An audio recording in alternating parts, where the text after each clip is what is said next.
Welcome to the 2018 Feminist Writers Festival. I'm Christy, and I want to acknowledge that our festival held on the traditional lands of the Kulin Nation, and I wish to acknowledge them as the traditional owners and that sovereignty was never ceded. I'd also like to pay my respects to their elders, past, present and emerging, and the elders from other communities who may be present today. Welcome tonight to Legacy Books, our first event of the 2018 festival. The Feminist Writers Festival was established in 2016 to support and to promote feminist writers in Australia. And this year we're rewriting the story. We're promoting feminist writers in Australia who are using words to make change, who are creating powerful personal and political narratives, and who are choosing stories over silence. We're talking about the way feminist writers are tackling topics of violence against women, activism and advocacy, and how women actively mentor one another. How can we sustain feminist voices and come together to break the silence? We hope your festival experience includes networking, skilling up, inclusivity, creating community, as we all keep working together to create structural change. We'd love to hear from everyone on social media throughout the festival and beyond, but for now, please do turn your phones onto silent as we're recording and live streaming tonight's event and the rest of the events throughout the festival. But do join in the conversation by using the hashtag FWF18. I want to give a huge thanks to the authors participating throughout the festival, to the incredible team of volunteers working behind the scenes and those who are coming together this weekend to make the event possible. We'd like to acknowledge the financial support of the Victorian Government and that this session is sponsored by the Saturday Paper, and Anne-Marie Priest's participation is made possible by her publisher UWA Press. We also want to thank our venue partner Loop, who's been generous and fabulous to work with. And of course you, I'd like to thank you, our audience, for coming tonight and for supporting us. For now, I'm going to introduce you to our MC for this evening, Foong Ling Kong, who's a member of the Feminist Writers Festival board. She has 2 decades of experience in the publishing industry as an editor and a publisher of books across a wide range of genres, from children's books to fiction, non-fiction and illustrated titles. She's worked freelance and in-house for a number of publishers, was managing editor of the Anne Summers Reports, and is presently working at the Parliament of Victoria as editor of Debates. Foong Ling, thank you.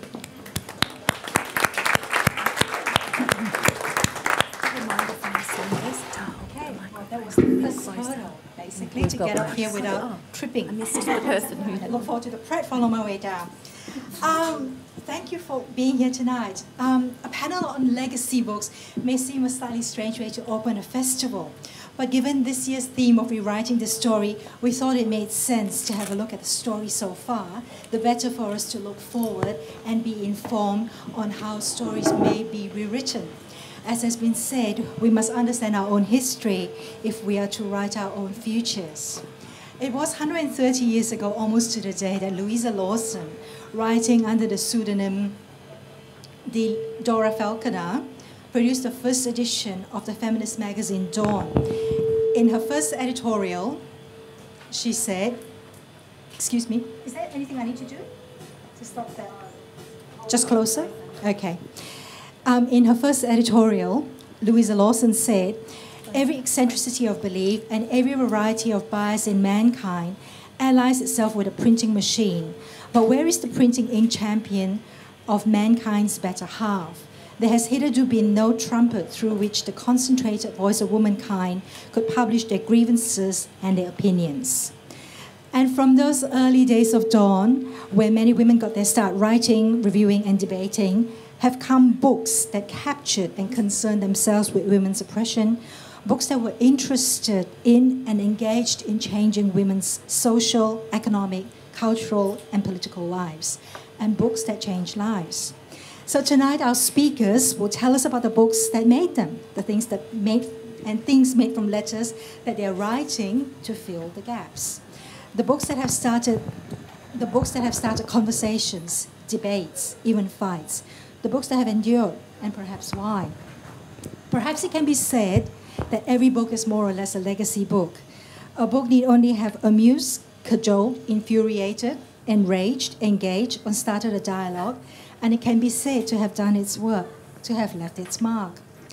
So tonight we'll run it something like this. We'll introduce each speaker who will speak for between 5 and 8 minutes, and then we'll move on to the next speaker and save your questions for the end, and we'll work through them then.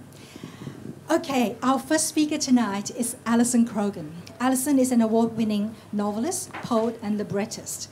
She's a critic for outlets such as The Australian, The ABC, and The Monthly, and has published 8 collections of poetry and several novels, including the acclaimed Pellinor Fantasy Quintet. Her latest book is Fleshes. Please make Alison welcome.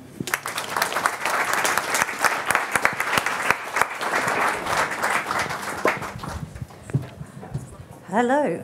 Is this working? Yeah. I'm audible? Excellent. I actually didn't write anything down tonight, so this is going to be interesting. I'm very paranoid and I always write everything down. But I thought 5 minutes, it'll be fine, so we'll see how I go. I wanted to talk about 2 very different books tonight, one of which was very important to me as a writer and as someone who thinks in language, and one of which basically saved my life. When I was a young woman, I was one of those young women who said I was not a feminist. I was raised in the country. This is in the 70s.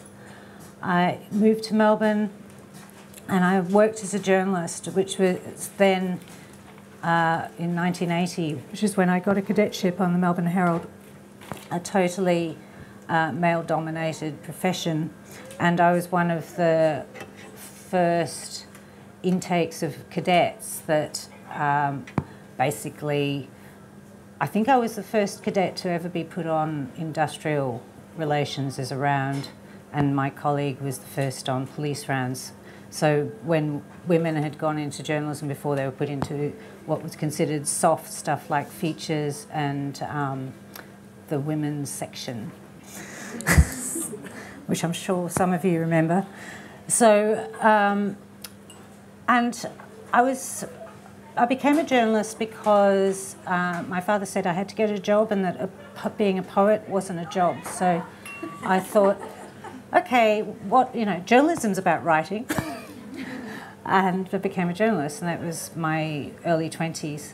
And so then I decided I was very unhappy, and I left and because I wanted to write poetry, and that was around 1985.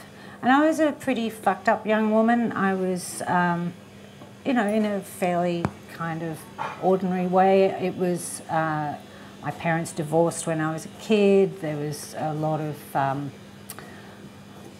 conflict, and the things that I was kind of brought up with, I internalised, as you do. I'd internalised a whole lot of things, but I also hated them. So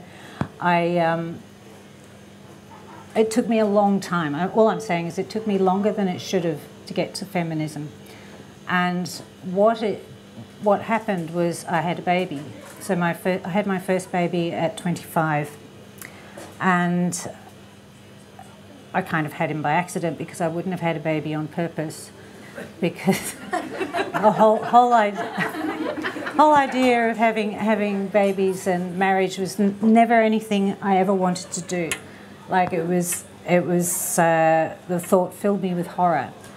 And yet I decided to have this child.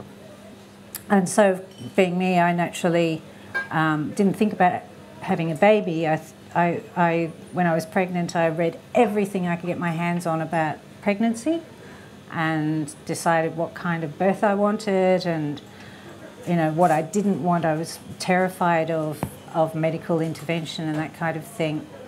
And I was fortunate in that I had no complications, and I had my first baby in a birthing centre, and that was all very good. So basically, aside from the fact that my partner was then, pretty fucked really, and he wanted to marry me, which I didn't want, and he was Greek, and very, if you know anything about a lot of Greek men and how Greek machismo works, you might understand that. But anyway, so it was all a bit of a mess, not ideal.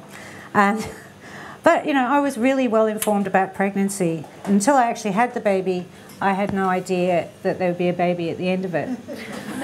Really. And then I had a baby and I didn't know what to do with it. And so what happened was, looking back, pretty much a version of postpartum depression, probably fairly mild, but I was pretty kind of crazy. And Josh had colic, which is such a kind of simple word. It sounds not very much at all. It's not life-threatening. It doesn't, you know, it doesn't actually harm the baby as such, but it's basically terrible indigestion. Nobody knows why it happened. And he had it for 3 months. And what it means is that you have a baby that cries all the time. And that then feeds into a kind of feedback loop where the mother's exhausted, the baby's tense, the baby doesn't digest, there's more crying. So that was my life for 3 months, which actually I have very little memory of. It was very dark. But we got through that, and it was a very formative part of my life. Because the other thing that happened was, it was fine when I was pregnant. This is strange, but as soon as I had a baby, I was a mother. And that was the first time in my life I'd kind of managed to, as a young woman who's working in a profession and kind of, you know, doing the thing, I'd kind of avoided the whole thing of a role. I'd kind of managed to slip through those things. As soon as I was a mother, it was the first time I hit bang, the whole thing of a gender role. And it was a real smack in the face. Quite apart from being exhausted and all the things that happen when you have a new baby and you don't have a clue what you're doing with it, was I was really afraid I'd fucked up my life. And I was, you know, I wanted to be a poet. That's what I wanted to do at that time.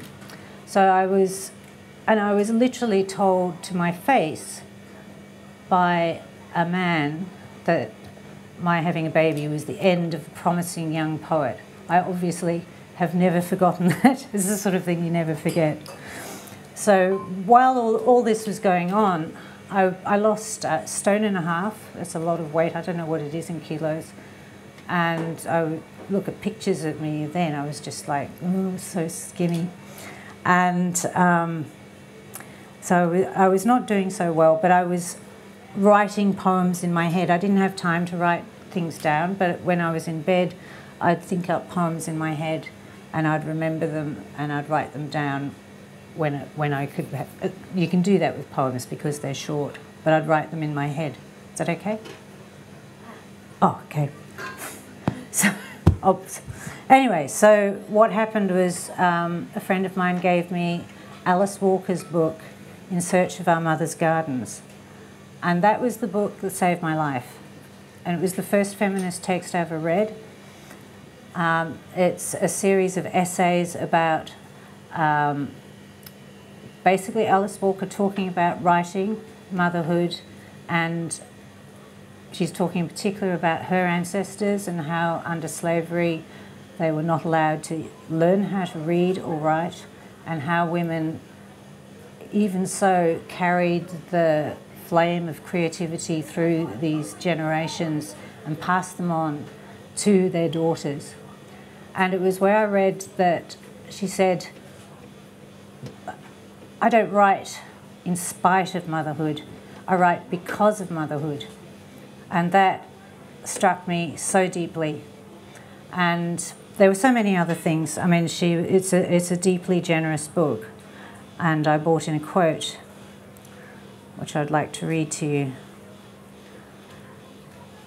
For you will find, as women have found through the ages, that changing the world requires a lot of free time, requires a lot of mobility, requires money, and as Virginia Woolf put it so well, a room of one's own, preferably with a key and a lock. Which means that women must be prepared to think for themselves, which means undoubtedly trouble with boyfriends, lovers and husbands, which means all kinds of heartache and misery, and times when you will wonder if independence, freedom of thought, or your own work is worth it at all. We must believe that it is. for the world is not good enough and we must make it better.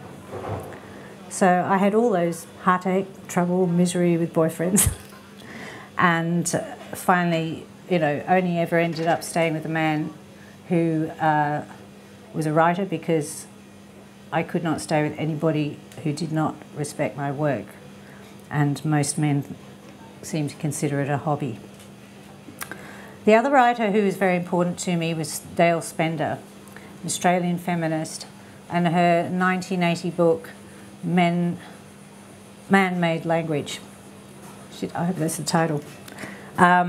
Which talked about basically how language is constructed, and it still is, less so now because women have changed that, a whole lot of things, as it reflects a reality in which the male is the default, and this goes down all the way down to the actual nuts and bolts of the grammar, that there is a binary system, there are only two genders, that the man, remember, you know, you still read books where he is universal.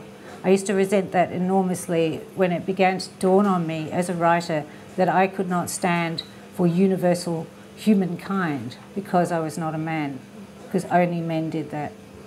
So Dale Spender's book looks at all the nuts and bolts of what that actually means in terms of the construction of our grammar, and it's a very important book.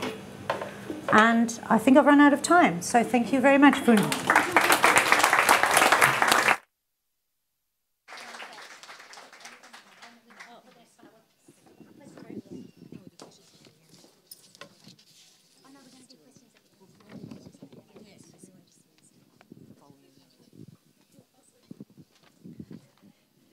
Thank you for that, Alison.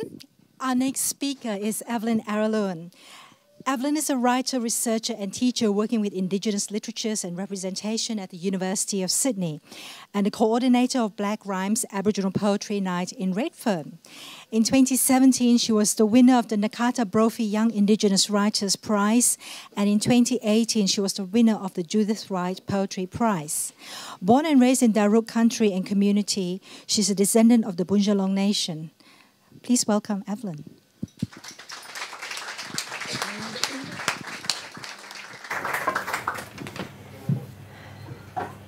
Alright, Jingi wala everyone. I assume you can hear me because I can hear myself, which normally means that everyone else can hear me. Yeah, we're good. Just wanting to extend my respect and my acknowledgements of the Woiwurrung Boonwurrung people of the Kulin Nations upon whose country we meet today. I also would like to extend my respect to the survivors of the Corranderk Reserve, many of whom have gathered and sought refuge on this country, and would also just like to further extend that to the Kamaragundra Reserve, from which some of my family have come and some of my family who have sought that refuge in Naarm. So I'm very delighted to be with you all today. I find the way in which my work and my identity is often situated in proximity to discourses of feminism very interesting. I think I can see quite a lot of young women in the audience and young femmes in the audience who I believe would have approached feminism in a similar way that I did in terms of its distribution and the actual access that we have, you know, sort of millennials. We found feminism as a kind of understanding logic and a language of resistance through social media, through the internet. It was not necessarily that our experiences were shaped by that language, but that we were very lucky that many of us actually had access to the work that many older generations had been struggling to put together for several years. And I found a lot of that on Tumblr. So yeah, I was just like, oh, I want to reblog this nice picture of an eyeshadow palette. And also, have you heard of intersectionality? And yeah, so I'm better than you. So I fell into feminism, or rather sort of became to, or began to approach and associate myself with the language of feminism through my exposure in a very different textual realm than what even people 10 years, 5 years older than me would have had access to. And that has radically shifted the way in which people who were, you know, who sort of were born into a time in which as teenagers, you know, when we were old enough to actually kind of vaguely grasp things, we were able to access information on that in a much more accessible form than many women who came before us. And so I always do like to just sort of show as much respect as I can to the women and to the femmes who did this work at a time in which it was not as anywhere near as accessible and the tools were not anywhere near as accessible. But having said that, the way in which I came to a language of feminism and, you know, the discourse and the tools of feminism was heavily inflected by my position as an Aboriginal woman. So what we encountered on Tumblr, you know, was very often a sort of generalised, you know, more often than not US-centric language of feminism, which was more concerned with identity politics, which was more concerned with the policing of social media language than it was necessarily occupied with actual material struggle. And so it's kind of a bit of an issue when people just sort of take their feminism exclusively from Tumblr and end up in these sort of, you know, this is that's no shame, no, you know, no hate on Tumblr, but you gotta grow up at some particular point in time. So I felt very empowered to the point of being a bit bratty that I was able to access all of this language, and then it was something like, oh, in identity politics, oh, intersectionalism, my experience does differ from that, and now I have all of these oppression points that I can gain over other people on the internet, and I can become more powerful than them, and I will be the strongest social justice warrior. No, I kid you not, this was kind of what I was going through at like 19, so I'm really glad that I stopped using Tumblr. Please no one look up my account, just don't do that to yourselves. But I don't necessarily want my discussion here about legacy books to be privileging academic distribution and framing of feminism and discourses of feminism, but what I do want to be emphasising is the way in which different theoretical tools and different tools of social class, race analysis have created space and dialogue for people who are actually very often excluded from those watered down and generalised and sort of vaguely distributed ideas about feminism. So when I started to understand that contemporary feminism was actually not necessarily very concerned with with the specifics of my experience, and that there were just certain points in time in which feminism would be emphasising concerns and values that harmed my Aboriginal brothers, so harmed the men who were, you know, experiencing state violence, and harmed the men who were in a compromised position towards the state and whose sovereignty was compromised by the dispossessing powers which were empowering many white feminists. I did actually have to come to the point in which I realised that this watered down, US-centric and predominantly quite white-focused feminism that I'd had access to on Tumblr just wasn't going to cut it. So I never actually decided to be like an academic feminist. I never decided to be an academic. I will just point out that the Australian Postgraduate Award pays double the dole, and that's where I ended up at 21. I have no idea how I have become a PhD candidate. Somebody please tell me what I do with this thesis. But I have sort of gradually, I think partially just because of my identity and partially just because of my interest in decolonisation, which necessarily has to attend to the influence of colonisation on our gender paradigms and on our languages and representations of gender. I've kind of fallen into this space in which I actually do need to be ethically, constructively, and quite, you know, well informed about what feminism is and the limitations of different forms of feminism for Aboriginal people. And these limitations are extended also to intersectional modes of feminism. I very often was sort of told, oh, it's okay that you don't find your experience in white feminism because now we have intersectional feminism for you here. And it was like, well, okay, number one, Kimberly Crenshaw is amazing, but she actually had no intention of intersectionality being used as a kind of like, you know, here is like, oh, this is, you can have this brand of feminism, or you can have this brand of feminism. You have to buy them all at the same counter, and the counter is capitalism, but you can choose your different colours and styles and things. The issue that I had with that is that the depiction of the various aspects of your identity and the axes of your either oppression or your privilege as kind of, you know, different branches of the tree of the individual was not actually creating a space for sovereignty as a soil. There was no understanding that indigeneity is not just one, you know, one part of my identity politics. It's not something on a list. It is actually the fundamental, foundational blood. It is the blood memory of my entire being, and everything must come from that. It cannot be depicted as an equal value or on the same kind of level as my gender, apart from anything else, as some of the writers who I will very briefly talk about have identified. Colonisation has impacted the languages that we have of our gender. And so I do need feminism to address that. But feminism is not going to give me my sovereignty as an Aboriginal woman.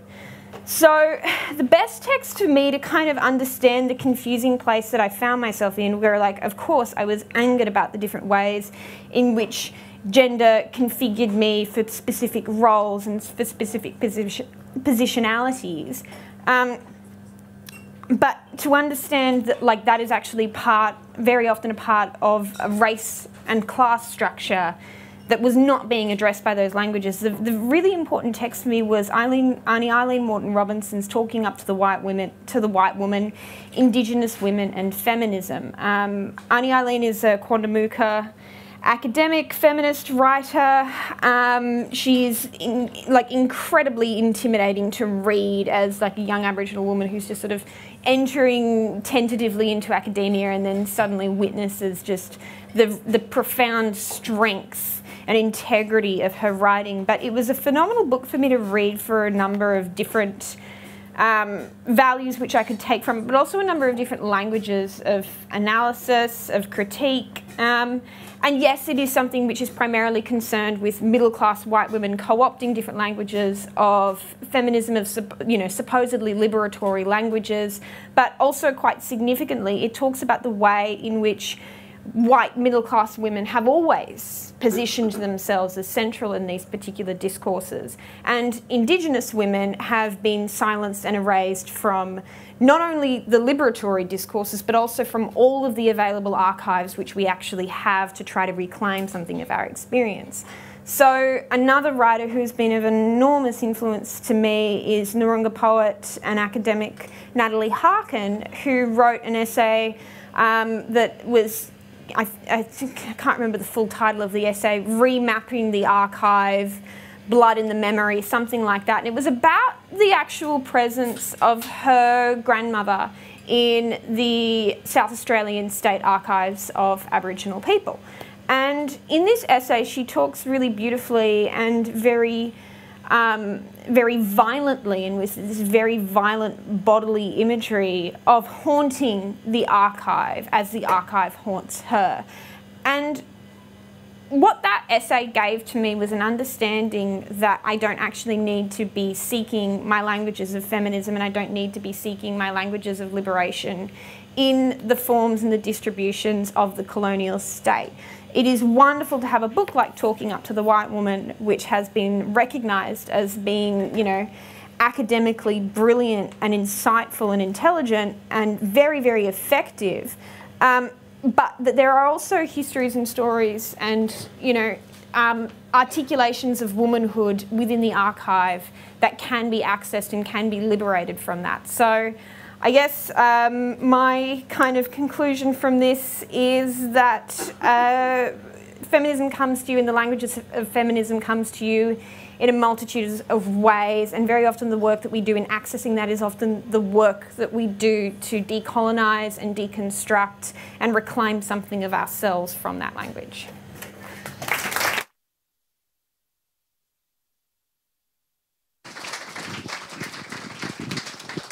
Thank you very much, Evelyn. Our next speaker is Alison Evans. Alison is the author of YA novel Ida, which won the Victorian Premier's People's Choice Award and has been shortlisted in the Aurelis Awards. They write about weird stuff, queers, magic, and plants. Welcome, Alison.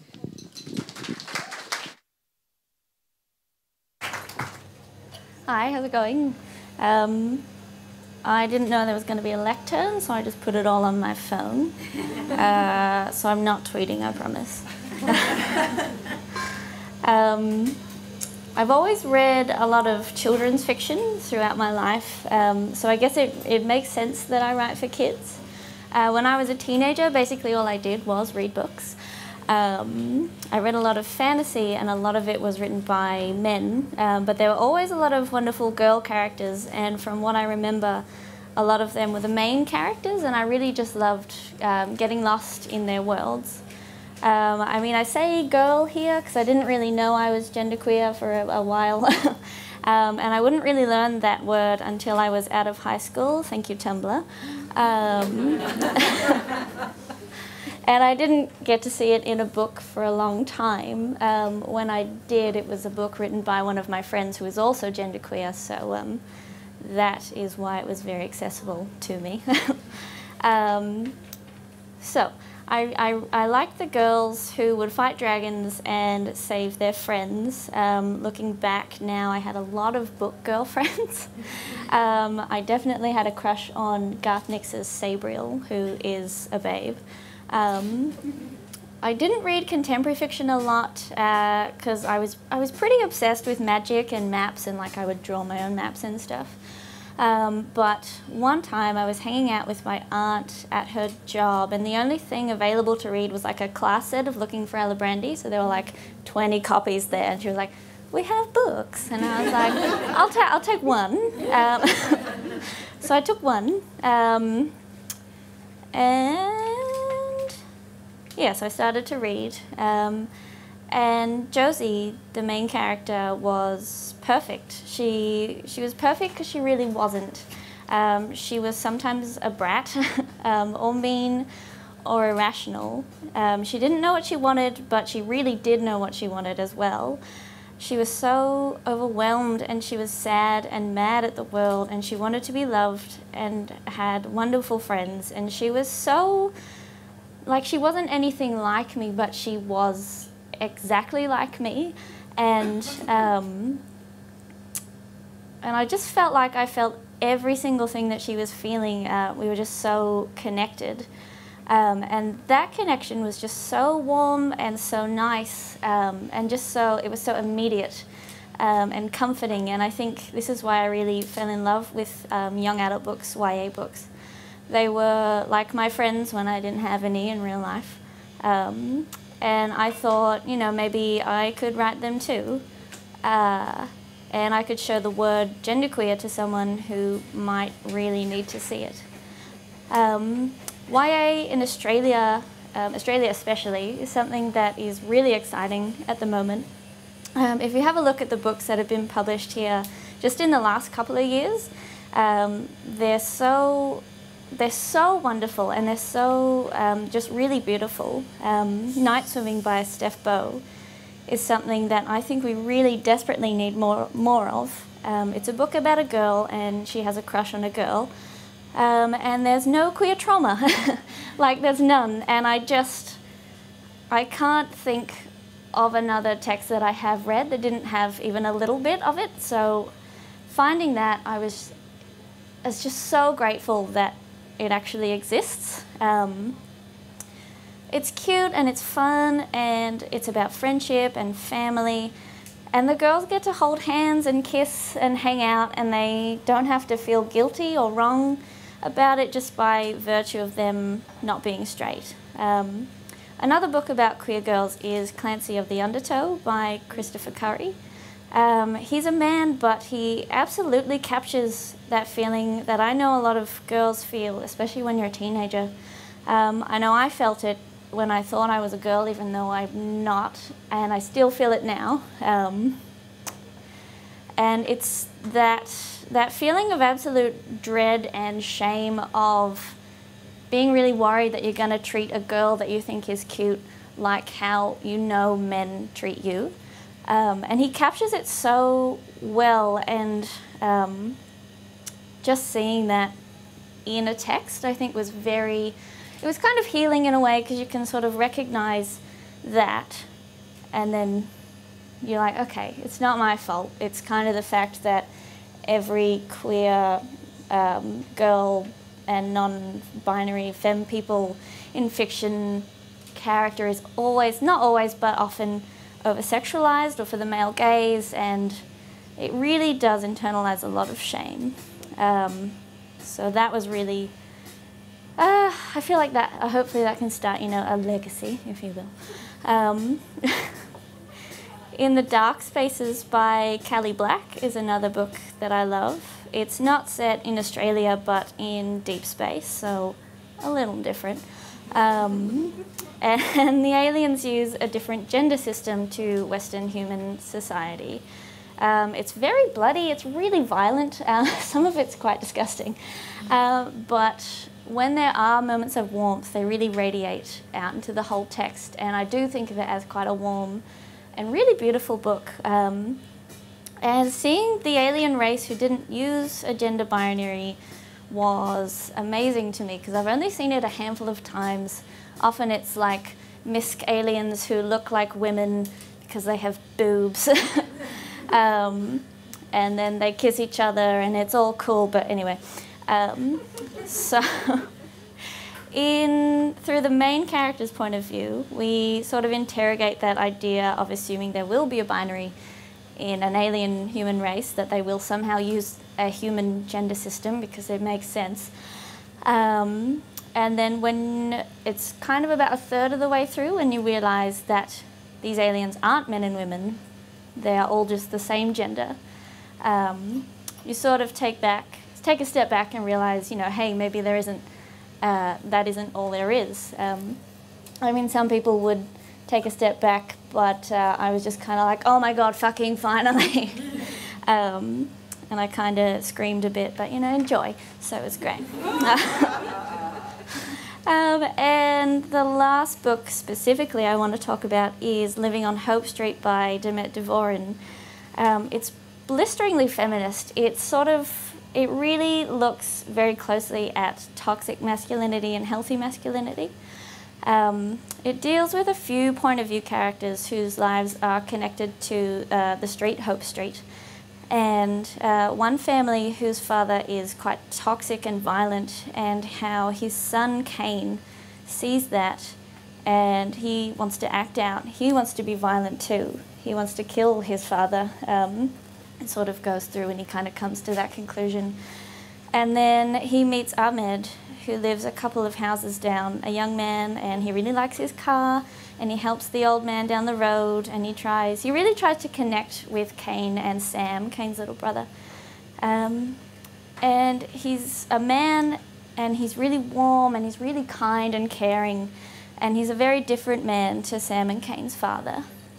And I think the future of Australian books, of Australian YA books, lies in books like these. Teens who care about their world, people who care about each other. I'm really proud to be able to write for teens. I think they're the most wonderful people, and they are definitely the most wonderful readers, like, no offense. In all these books, the authors really clearly respect their audiences. They don't shy away from new ideas, or like ideas where adults don't want to talk about teens to them, even though these things happen to teenagers, but you know, we have to protect them. But these authors really tackle these issues quite head on, and they just really show respect, I think. And I think it's books like these that really make that connection, like I felt with Josie Alibrandi, so immediate and so close and so warm. Thank you.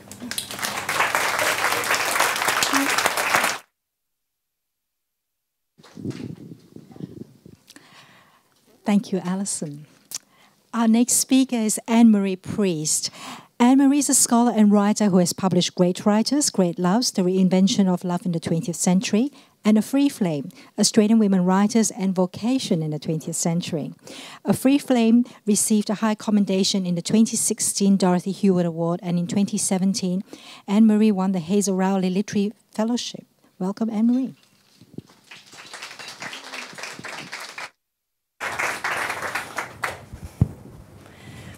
Thanks very much.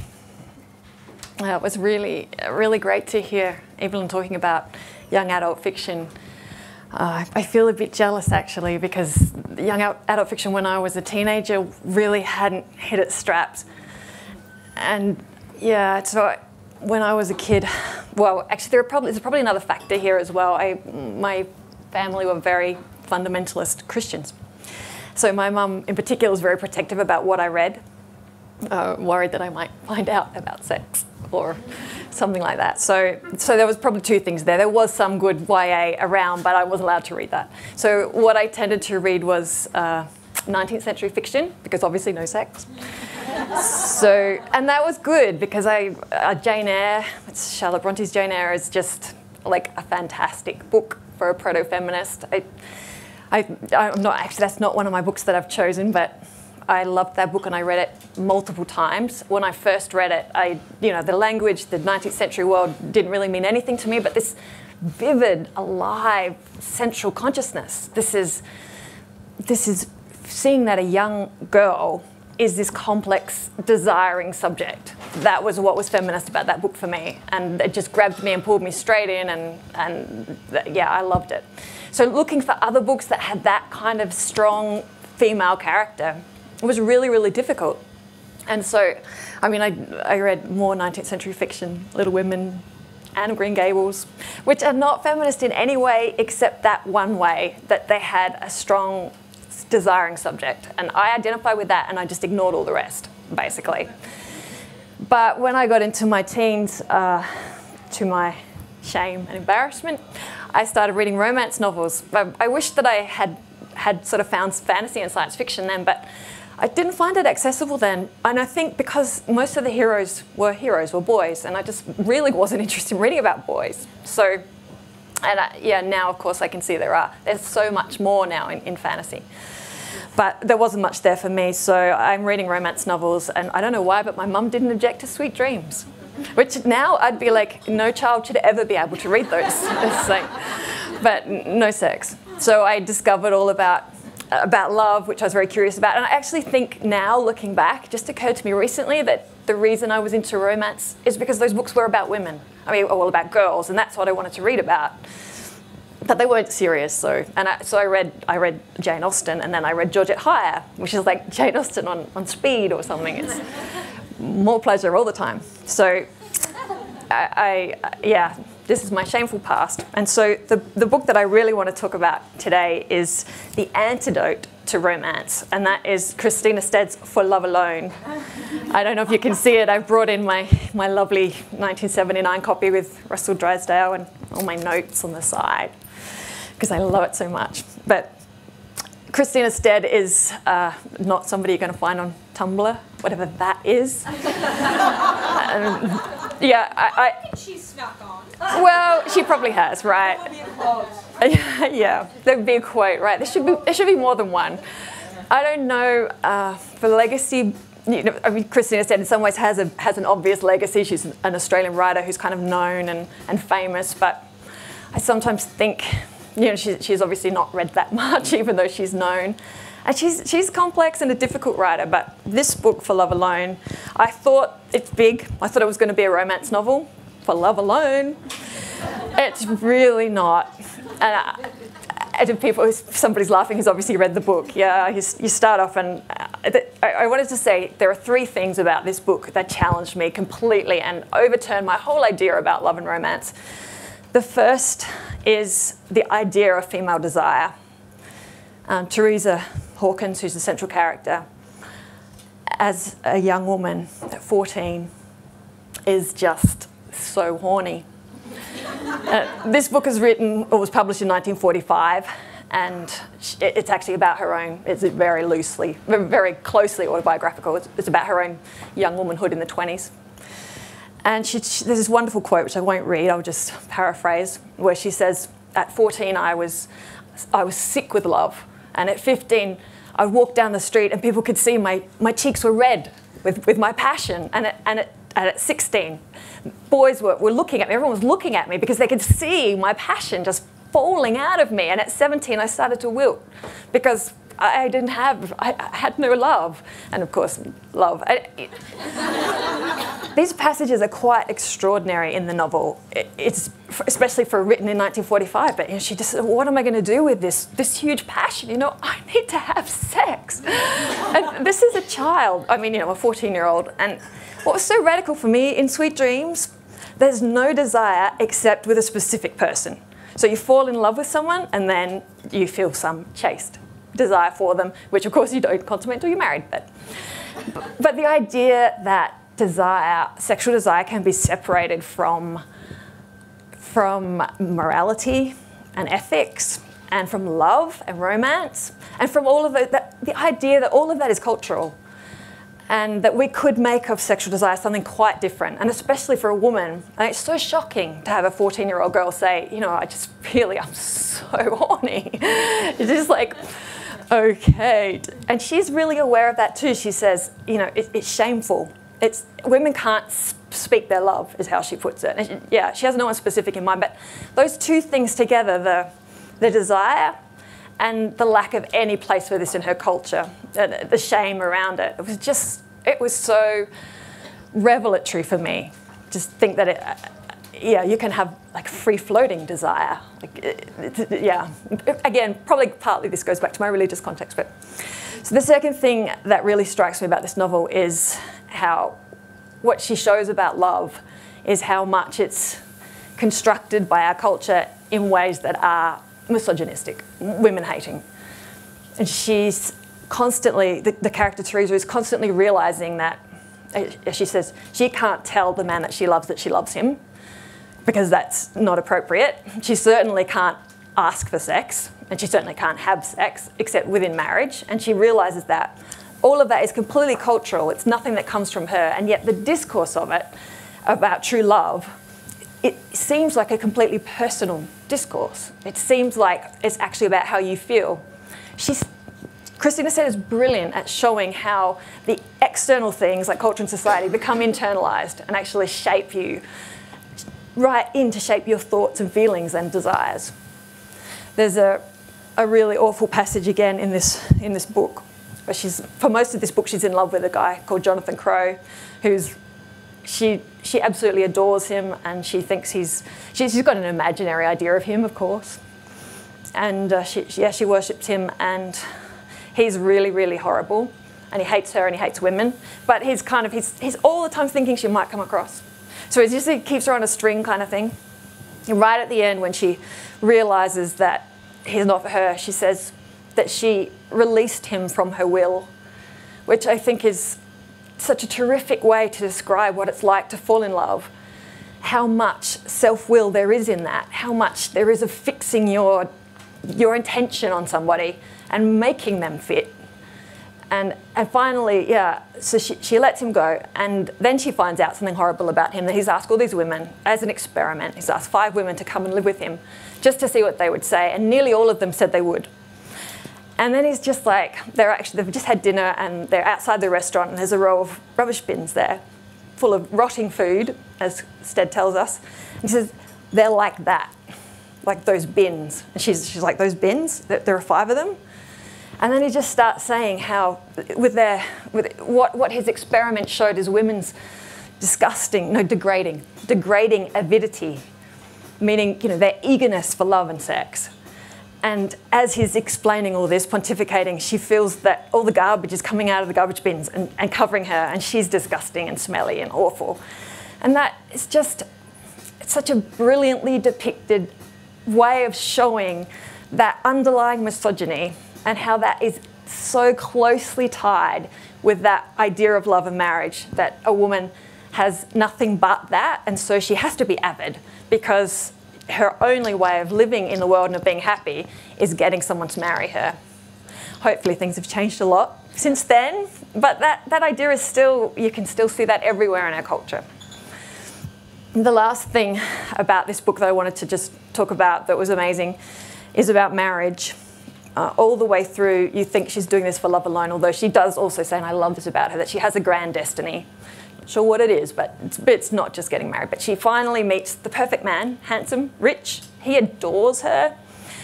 And they get together, and they don't actually get married, but close enough. He's already married, so not that perfect, but yeah.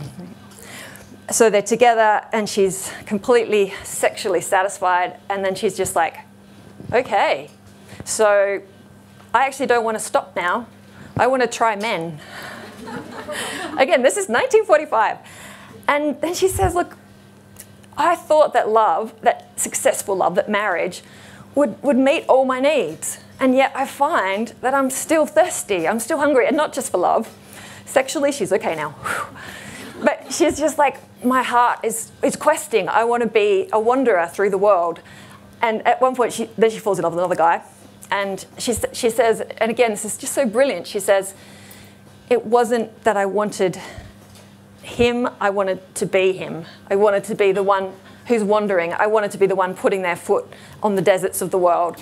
And again, and she doesn't leave the man that she's with, and she still loves him, and the book ends with the two of them still together and happy. But for a book to end with a marriage, well, I mean, it doesn't actually, like normally that's where the book ends, you get married. This book then has another third to go, where she meets somebody else, has an affair, and it's an intense love affair, not just a passion.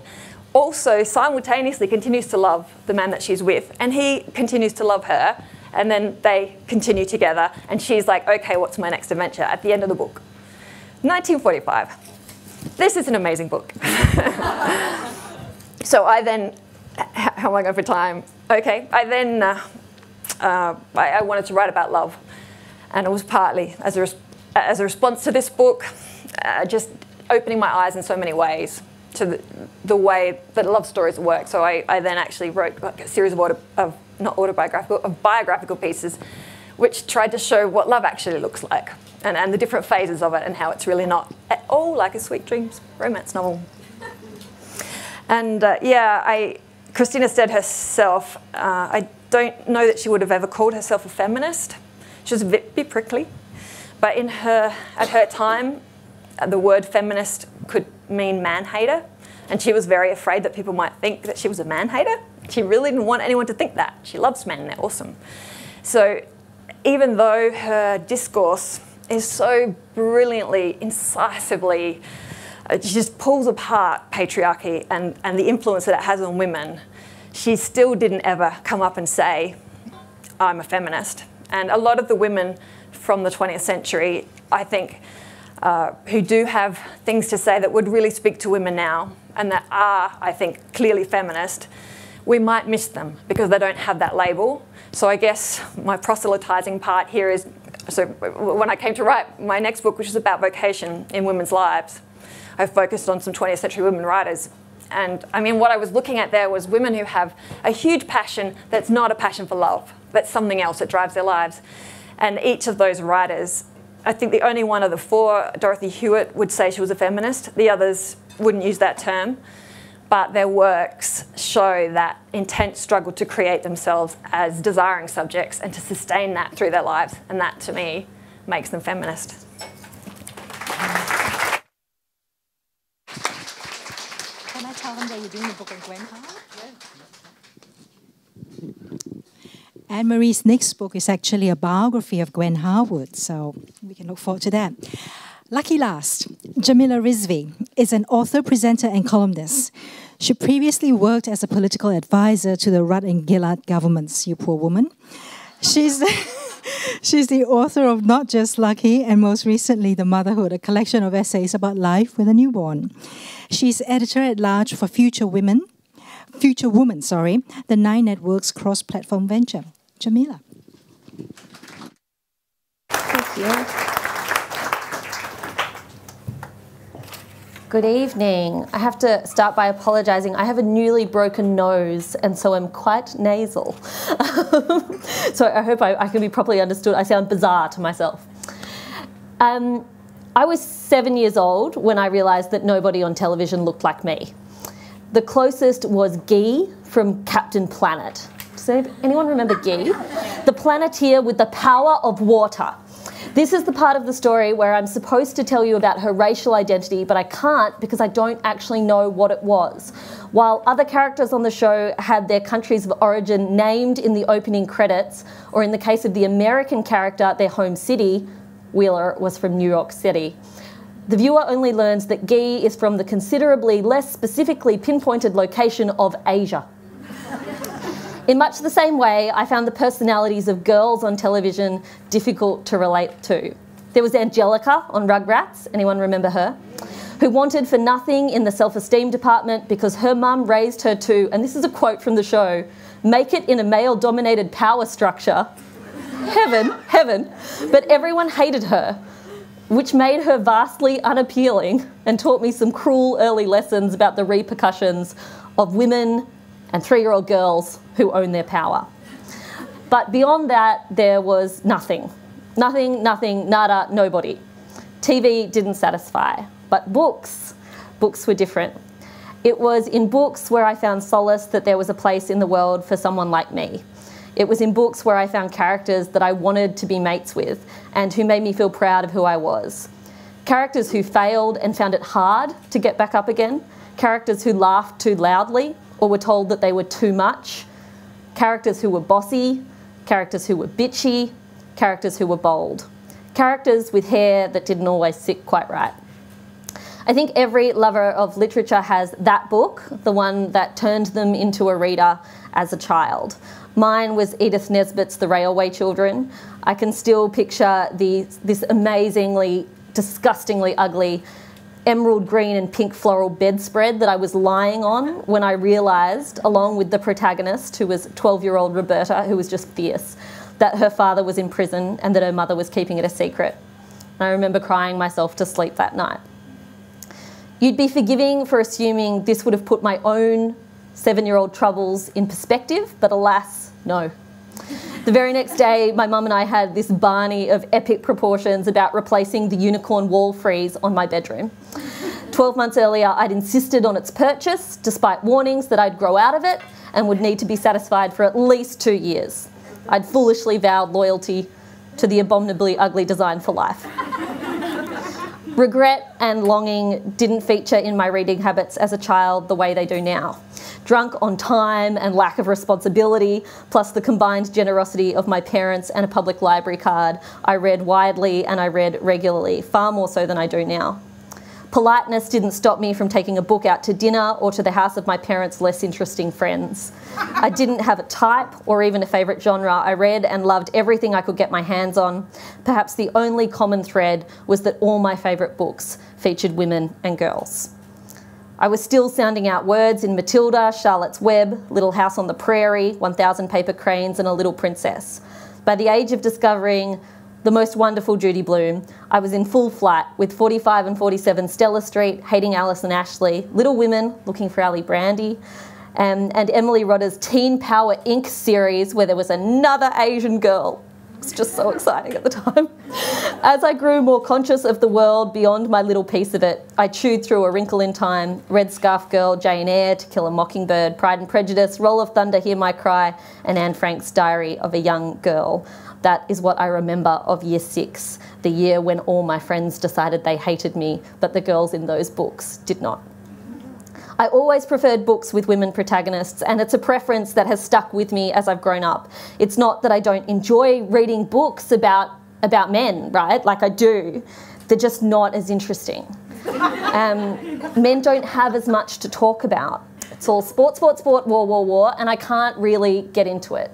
The characters don't look and sound and act exactly like me, and so I just couldn't possibly emotionally relate to those characters. I couldn't project myself onto a male character, so I refused to be interested at all. Besides, who wants to learn about the world through a lens that is not my own? The stories of women are more likely to go untold. especially to children, and where they are told, they are less financially lucrative and far less likely to be taught in schools. The stories of women of colour and other minorities even less so, except when used as pornographic insight into a life the white adult reader will never encounter. As I heard so many times at my mum's all-white book club, it's so sad, isn't it? It's just miserable. It's utterly wretched how these people lived. The silent whisper goes, thank goodness that's never going to be me. As the child of a cross-cultural marriage, I was desperate to get my hands on literature that spoke to my own experience. And then I found Amy Tan and her stories of a culture quite unlike my own and quite unlike my family's, but still she wrote stories of women who were not white. The Joy Luck Club quietly captures the tension that exists between generations, which is the result of clashing cultural expectations. Reading it was the first time I felt my own sense of living between two worlds and never being quite sure about where you belonged, articulated by someone else. And I remember that it felt like electricity. And I felt incredibly understood, and I felt seen for the first time. I've had that feeling again recently. Australia's own Maxine Beneba-Clark had me calling my mum and dad halfway through The Hate Race to read particularly striking passages down the phone. It's like us, it sounds like us, this is what it was like when we grew up, I stammered. The individual incidents are different, of course they are, but the narrative is the same. An Australia that all too often fails its people of colour. Taking me back to her childhood, Maxine transported me back to my own. To being one of only 3 children sitting outside in the hallway during scripture class. The Thai girl, the African boy, and me would spend 2 hours every Thursday morning in school time tearing the side strips off computing paper because nobody could think of anything better for us to do. We did that for 5 years before I asked Mum if I could be a Christian. There was one teacher on the staff who called us her little sweatshop. The Hate Race brought the pain back. It made it over, anew, refreshed and reborn. Yet I'm so glad about that pain because I wanted to be taken back there to the frustration of a little girl who just wanted to fit in but kept being told that she didn't look quite right, that her family wasn't quite right. The girl who heard whispers of Muslim from the other parents at drop-off and wondered why they didn't speak in normal outside voices because we weren't in the freaking library. Memory prompts pain that gives way to exquisite relief, and that's what books do for us. Books have always been where I have found my place, where screens and society told me that we were different. Books allowed me to imagine a world in the colours of my own imagination. Even reading all those tales of all the little white girls that I named earlier, I just saw them with skin that was brown because no one ever said they were white anyway. They were brown, they were black, they were creamy mocha because the authors didn't bother to say otherwise. Before I knew better, there was a black Anne of Green Gables with red hair and freckles. There was a Chinese Matilda and an Indian Jo March. They weren't real. Of course they weren't real. They existed only within the confines of my imagination. But that didn't matter because in books, it doesn't have to.